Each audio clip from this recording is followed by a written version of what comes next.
이날 곧 안식 후 첫날 저녁 때 이 시점을 무려 한 줄에 걸쳐서 시각을 기록하고 있습니다. 이날 곧 안식 후 첫날 저녁 때, 예수님께서 부활하신 날, 그날 저녁 때, 이 때를 요한은 굉장히 신경을 많이 씁니다. 이 하나님의 때가 찬다라고 하는 이 하나님의 때, 이날이 그냥 무서워서, 유대인들이 무서워서 제자들이 문마다 다 걸어 잠그고 두려워서 자기들끼리 모여 있었던 때, 폐쇄적이고 고립되고 그리고 아무것도 확인되지 않고 두려운 때, 무료하게 시간이 지나가는 때, 아마 평생 살면서 그날 저녁 시간을 제자들은 만약 이 사건이 없었다면, 주님께서 와주시지 않았다면 평생 트라우마로 그렇게 간직하면서 살았을 것입니다. 어느 날 누군가가 세상을 떠나서 가족 중에 경황 없이 병원에 가셔서 그 일 처리되는 그 과정 속에 딱 떨어져 보면 마치 고도처럼, 외로운 섬처럼 아무런 생각도 나지 아니하고 그냥 어쩌면 이렇게 시간이 나를 공격할까, 이렇게 나를 무기력하게 할까, 그런 싶은 때가 있거든요. 이 날은 이 제자들에게 수치스러운 날이고 두려움 때문에 갇혀 있었던 시간이고 아무것도 확인되지 않은 시간이기 때문에 사실 기록하고 싶지 않은 시간일 수도 있습니다. 어떤 때 제자들이 제일 성경에 만약 기록된다면 어떤 장면을 성경에 기록하고 싶겠습니까? 70명씩 둘씩 짝지어서 이스라엘의 온 잃어버린 형제들한테 나가가지고 복음을 전하니까 하늘에서 번개와 같이 귀신이 떨어지는 그 장면이 훨씬 더 하나님의 때이고 하나님께서 기뻐하시는 때잖아요. 우리는 이 코로나의 막바지를 아주 힘겹게 내려가고 있습니다. 힘겹게 내려가고 있습니다. 이게 숫자가 좀 확연하게 잡힌다든지 하면 좋은데, 백신 접종률도 더디고 여러 가지 우리 생각을 좀, 우리나라 기획력 있으니까 그냥 순식간에 5천만 명 정도 돼, 1억도 아닌데 그냥 싹 주사 놔서 전체가 다 한 2주만 딱 그렇게 통제해가지고 그렇게 진행하면 훨씬 더 빠를 것처럼 생각되고 우리 생각에. 그런데 그렇지 않거든요. 이런 시간들은 차라리 딱뚝 잘라내서 없애버리고 그냥 선한 것에서 선한 것으로 그렇게 연결되면 좋을 것 같은 느낌이 든다는 거죠. 그런데 요한은 굳이 이 시간을 길게 정확하게 이날 곧 안식 후 첫날 저녁 때 이렇게 기록하면서 제자들이 유대인들을 두려워해서 모인 곳에 문들을 닫았다. 유대인들을 두려워하는 제자들. 왜 유대인들이 왜 두려운 걸까요? 제자들은 그 동족인데 사실 형제들을 피하여서 숨는 것, 이것은 참 안타까운 일이잖아요. 무슨 일이 있더라도 가장 위험한 상황 속에서 나에게 도움을 줄 수 있는 친구들이 형제들인데, 친척들인데, 지인들인데, 요즘 지인들 모이는 것도 수월찮고 이렇게 어려운 때에 예수 그리스도의 부활에 대해서 아침부터 여인들이 와가지고 예수님 시체가 없어졌다더니 누구 천사를 만났다느니, 게다가 요한과 베드로가 무덤까지 가서 세마포와 수건을 놓여 있는 채로 깨끗하게 정돈된 채로 보고 와서, 그래서 아침부터 술렁술렁 했었는데, 게다가 전부 다 자기들의 집으로 돌아갔다가 이 마가의 다락방에 모인 곳에 문들을 닫고 숨어 있습니다. 믿지 못하고 가슴이 두근두근거리고 충격 때문에 공황 상태에 빠져서 여러 가지 생각들 때문에 지금 두려워하고 있는 것이죠. 시체를 도난당했다라고 하면 가장 먼저 지목될 사람들이 자기라고 하는 것을 알았거든요. 제자들 말고는 누가 예수의 시체를, 그 흉악범의 시체를 로마에 의해서 십자가 처형당한 자의 시체를 훔쳐갔겠느냐? 당연히 뻔한 거 아니냐? 해서 훔쳐서 숨겨두고 부활을 운운한다. 사회 불안을 야기한다. 혼란을 조성한다. 해서 발본색원해야 된다. 일벌백계 차원에서 찾으려고 혈안이 되어 있는, 딱 벌써 생각이 드는 겁니다. 동족들도 종교 당국도 지금 우리들을 향하고 있을 것이고 로마의 자존심이 우리를 향하고 있을 거다. 로마의 자존심 우리를 향하고 있을 것이다. 날카로운 이런 때에 제자들이 원했던 생각은 뭘까요?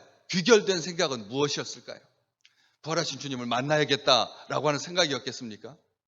아니죠. 차라리 시신으로 계셨으면 좋았을 것을.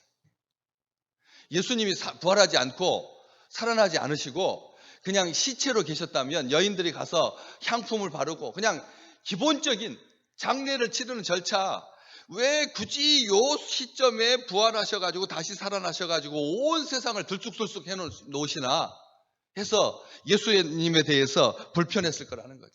향품을 바르기 위해서 갔던 여인들이 향품을 발랐다. 예수님께서 사흘째 시신으로 계셨다. 이런 소식이 훨씬 더 안전했을 텐데. 죽은 예수가 더 나았다는 것이죠. 우리 신앙 어떠십니까? 막 개혁하고 막 변화하고 성장하고 성숙하고 폭풍과 같이 사람들이 막 몰려들고 하는 이런 것보다는 우리 지금이 좋사오니 안주하려고 하고 일이 터졌다, 커졌다, 순식간에 상황이 돌변했다, 걷잡을 수 없게 되었다, 위험과 곤경에 빠져 전전긍긍하는 것, 이건 아무도 원치 않는다는 것. 신앙에서도 원치 않아요. 그냥 애굽의 화려했던 날들이, 애굽의 그 풍성한 문물들이 에덴 동산과 같았던 애굽이, 자기의 신분은 비록 노예였을지라도 거기에서 펄펄 끓는 고기 가마 옆에 있었던 시간들이, 부추와 버터와 이런 음식들이, 채소들이 훨씬 더 좋은 거죠. 죽음의 문화 속에 갇혀 있을지라도 그래도 거기가 더 나았다라고 하는 생각이 있다는 것입니다. 제자들은 두려웠습니다. 동족도 두렵고 로마도 두렵고 예수님께서 부활하셨던 소식마저도 두려웠습니다. 그래서 문들을 걸어 잠근 것입니다. 복수 형태로 정확하게 기록되어 있습니다. 문을 걸어 잠갔다고 해도 되는데 요한은 문들을 걸어 잠갔다가, 문이라고 하는 문은 다 닫았다. 왜요? 끊임없이 나쁜 생각이 들어오니까. 끊임없이 나쁜 생각이 들어오니까 문을 닫은 거예요. 마음의 문도 닫고 생각의 문도 닫고. 이 꼬리에 꼬리를 무는 악한 생각들, 우리가 두려워지면 별 생각이 다 듭니다. 여러분 안 그렇습니까? 어렸을 때 아이를 잃어버린 그런 경험이 있는 엄마들은 20살, 지금 딸이 25살 정도 됐는데도 전화만 딱 오면 아이고 이게 무슨 일인가. 우리나라의 엄마들이 자녀들에게서 전화가 왔다고 하는 메시지가 뜨면 기쁘고 즐겁게 받기보다는 이게 도대체 무슨 일 터진 거 아닌가 해가지고 다들 조마조마한다. 아들에게서 전화가 와도 차라리 전화 안 오는 게 그게 무소식이 희소식이다. 이런 마음들이 얼마나 많은데. 그래서 오죽 했으면 종교개혁자 칼빈은 인간의 마음은 악한 상상들을 생산해내는 공장과 같다 그랬습니다. 인간의 마음은 아무리 주님께서 부활하셨고 부활의 소식을 여인들을 통해서 듣고 자기 동료들을 통해서 들었을지라도, 확실하게 들었을지라도, 천사를 봤다고 해도 믿을 수가 없는 거예요. 믿지 못하는 것입니다. 두려운 것입니다. 우리의 마음은 끊임없이 이 구정물을 솟구쳐내는 그런 악한 생각들 때문에, 악한 상상들 때문에 두려움에 빠진다는 것이죠. 제자들인데 두려움에 빠져 있었습니다. 세상 사람 두려워하고 사람 두려워, 세상 두려워하고 사람 두려워, 온통 다 두려움의 소식들 뿐입니다. 부활의 능력과는 상관이 없는 그런 시간들, 어떻게 해야지만 끝낼 수 있습니까? 무엇 때문에 그것은 종결될 수 있습니까? 어떻게 막을 수 있습니까? 어떻게 문을 여실 수 있습니까? 요한계시록 우리 주님에 대해서 뭐라고 말합니까? 열린 문을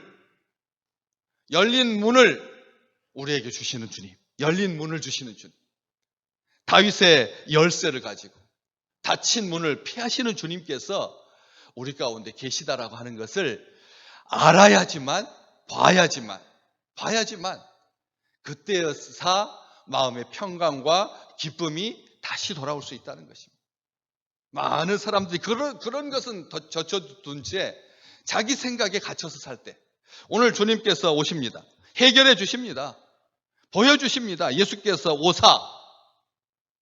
예수께서 이 온다라고 하는 말은 다른 데 계셨다가 오셨다는 뜻입니다. 다른 데 계셨다가 오셨다는 뜻입니다. 무엇 때문에 오신 것입니까? 제자들이 두려워하는 것을 아시고 오신 것입니다. 제자들이 두려워하는 것을 아시고 오시는 것입니다. 우리 주님은 우리가 두려워할 때 우리에게 오십니다. 우리가 걱정하고 염려하고 근심에 쌓여 있을 때 우리 주님 외면치 않으십니다. 자기 자녀들이 괴로워하고 외롭고 두려워하는데 그냥 놔둘 부모가, 그런 스승이, 그런 하나님이 어디가 있겠습니까?